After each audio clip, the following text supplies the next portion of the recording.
Meron po akong masamang balita at meron din akong magandang balita.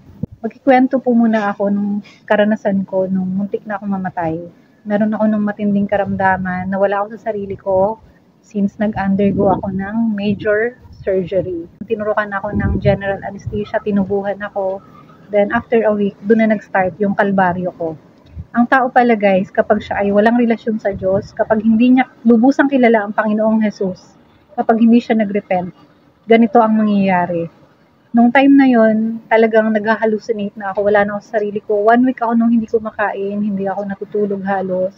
And during that time, talagang kung ano-anong masasamang espiritu ang nakikita ko. Pinaglalaruan nila ako, hinahati-hati yung katawan ko, tinutorment nila ako. Nakita ko si kamatayan, yung angel of death, yung merong kalawit na nakaitim. Sabi niya, papasok ako dyan sa higaan mo, kakalawitin ko yung leg mo, papatayin daw ako. Hindi siya umaalis sa bintana. Yan, bibingwitin ko yung mga organs mo. Tapos sabi, gigil na gigil siya. Sabi niya, alam mo yung kabuto-butuhan mo, dudurugin ko yan ng pinong-pino. Sabi gano'n.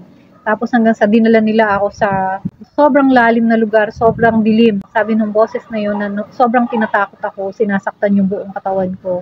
Sabi niya, nakita mo ba sa banda pa roon? Nandoon ang naglalawang apoy, doon ka itatapon. Sabi ganun sa akin. So, sa mind ko noon, iniisip ko, impyerno yung sinasabi niya. So, takot na takot talaga ako. Ulit-ulit yung nangyayari, hindi ko na alam anong araw, anong oras, anong petsa na. As in, wala na akong nararamdaman kundi takot, masasakit sa katawan kasi pinaglalaroan nila ako. Gusto kong humingi ng tulong sa mga kapitbahay. Tapos, ang tingin ko dun sa mga tao para silang mga zombies. Tapos, pagtingin ko sa dako pa doon, merong parang malaking white lady na kaganon, nakadipak. May nagsabi din sa akin ng mga boses, papatayin daw ako ng mga kamag-anak ko. Kinukulong kasi nila ako. Hindi daw alam ng mga kamag-anak ko, sinasaniban sila at hindi nila alam na sila ang papatay sa akin dahil sinasaniban sila ng mga demonyo. Ito ay isa lang kwento kung paano mahihirapan yung tao kapag siya ay walang relasyon sa Diyos, kapag hindi niya alam yung katotohanan, kapag wala siyang alam sa salita ng Diyos. Marami pa akong dapat ikwento pero dun ko yung tatapusin. Mag-uumpisa na ako guys sa bad news. Kapag namatay ang tao, ang pagkatapos nito ay paghuhukom, judgment. So, if you don't know God, if you don't know Jesus, if you didn't repent, and you died, you know kung saan ka pupunta. The bad news, wala pong purgatorio. Kahit halukayin nyo ang 66 books ng Biblia, wala po kayong makikitang purgatorio. At ano ding sinabi sa banal na aklat? Huwag sasangguni sa mga kumakausap sa mga taong patay na. In short, yung mga espiritista, mga albularyo. So, kung sinabi yun ng Panginoon na huwag kayong kukonsulta sa mga taong nagtatawag sa mga spirito, ibig sabihin, bawal kumausap sa taong patay na. Yung paniniwala na may purgatorio, di ba ipinagdarasal yung mga taong patay na? Wala na pong magagawa kapag ang tao ay patay na kasi hindi na kayo nila maririnig at hinatulan na sila kung saan man sila naroon. Pag sinabi kasing hell, it is a general term. Ito yung punishment ng Panginoon doon sa mga taong namatay ng walang relasyon sa Kanya, yung mga taong hindi nag-surrender sa Kanya. So, ang meron po is yung tinatawag na Hades. Pinatikim sa akin ng Panginoon kung anong meron sa Hades. Ang nandoon po ay uhaw na uhaw ka pero di ka makainom. Tapos, ang init-init ng buong katawan mo para kang sinusunog. And yung hell naman po, yung nasa Bible, sa end times, sa itatapo na yung kamatayan at ang Hades sa hell, yun yung naglalagablab na apoy. Ito yung ikalawang kamatayan. Ganun lang po siya dinescribe na ikalawang kamatayan. Pero ang impyerno po, ito po ay i-design para sa mga demonyo. Pero kung ang isang tao hindi nagrepent, hindi siya bumalik sa Diyos, sa mahabang panahon na binigay ng Panginoon sa mga tao para magbalik loob sa Kanya, doon din itatapon itong mga taong ito. Ang Pahayag 21 chapter 8. Anong sabi dito? Ang lahat ng mga suwail, ang mga sinungaling, mga mangkukulam, mga mapakiapid, mga magnanakaw, mga sumasamba sa Diyos-Diyosan, mga mamamatay tao, ito sila nakalaan sa naglalawang apoy. Yun yung bad news. Ganun na lang ang pag-ibig ng Panginoon. Binibigyan niya ang tao ng pagkakataon sa bawat araw. Yung tayo nabubuhay everyday. Ito yung chance na magkaroon tayo ng takot at manumbalik tayo sa Diyos. The fear of the Lord is the beginning of wisdom. So kapag pala nagkaroon ka ng takot sa Panginoon, yun ang totoong karunungan. Hindi po yung matalino ka sa mga kung anong subjects, mag-discard ka sa buhay. Hindi po yon.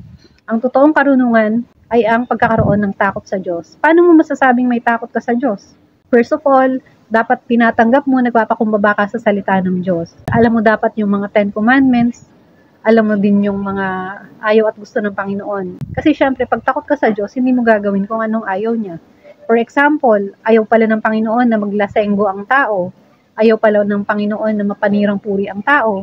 Bakit mo gagawin? Kung takot ka talaga sa Diyos, bakit ginagawa mo pa rin? Another bad news, ang sin, nagsiseparate po siya sa atin sa Diyos. So the good news is, lahat ng pagkakataon binigay ng Diyos sa tao. Binigay niya ang bugtong niyang anak, ang Lamb of God, ang Word of God, which is si Jesus Christ. Nagpakababa siya. Binuraan siya, pinako sa krus. Tumagas ang dugo niya sa lupa.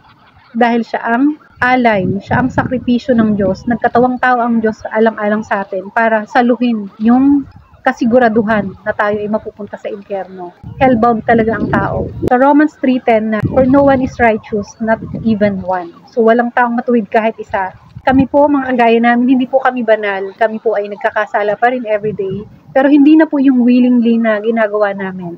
Kami po ay matindi ang takot sa Diyos. Kami po ay may relasyon na sa Diyos. Dahil sa pagkamatay ni Jesus Christ sa cross, ito na po yung kabayaran sa ating mga kasalanan.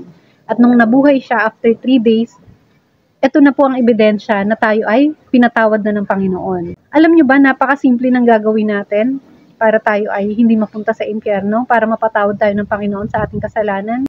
Tatanggapin lang natin yung magandang balita, which is yung pagkapako ng Panginoon sa krus. Isipin nyo ang Panginoon nun, nagka-wasak-wasak yung kanyang katawan, natutuklap yung mga laman niya. Ganon katindi ang pinagdaanan ng Panginoon, alang-alang sa atin. Maiiyak talaga kayo, walang hindi. Pero ganon tayo inibig ng Panginoon, na talagang ang gusto niya ay magkaroon tayo ng buhay na walang hanggan. Ang gagawin lang natin ay tatanggapin natin ang Panginoon bilang ating tagapagligtas at Panginoon.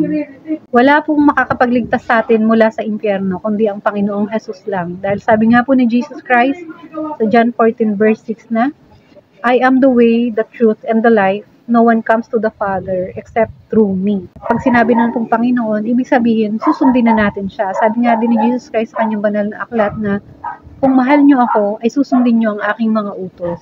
Hindi niya dinidisregard yung 10 Commandments, kailangan pa rin natin yung willingly i-obey sa abot ng ating makakaya. And once na tinanggap na natin si Jesus Christ sa ating life, sa kapangyarihan niya, mapapaglabanan natin ang mga kahit anong klase ng kasalanan. Magkakaroon tayo ng labis na paggalang at pag-ibig sa Diyos. Importante po ang pagbabagong buhay dahil anong sabi ng Panginoong Jesus? Sa Luke chapter 13 verse 3 na, unless you repent, you will all likewise perish.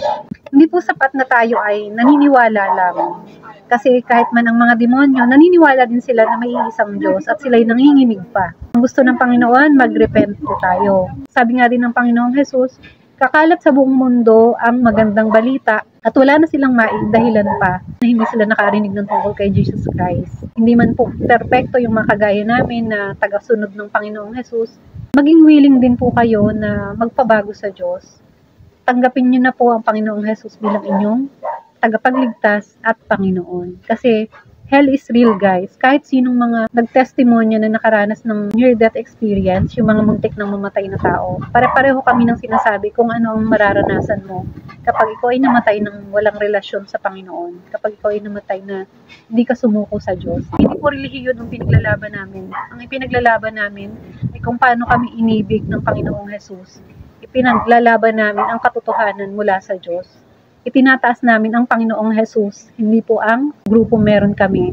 Pero ang sabi din ng Panginoon na kailangan mong maging bahagi ng katawan ni Kristo, which is ito yung grupo ng mga tao na may relasyon sa Diyos, mga mananampalataya. Nais din ng Panginoon na mag-worship ka sa Kanya habang nabubuhay ka. Kasi pag nasa langit na tayo, yun yung number 1 role natin. Magsasama-sama tayo para awitan ng Panginoon. Kung dito sa lupa, hindi nyo kayang mag-worship, why do you think na you belong to the heaven? Ang daming worship song sa YouTube. Try nyo mag-search ng worship song. Awitan nyo naman ang Panginoon. Naawitan nyo yung mga love life nyo. Awitan nyo naman yung nagbibigay ng buhay sa inyo sa bawat araw. Awitan nyo naman yung ating manlilikha.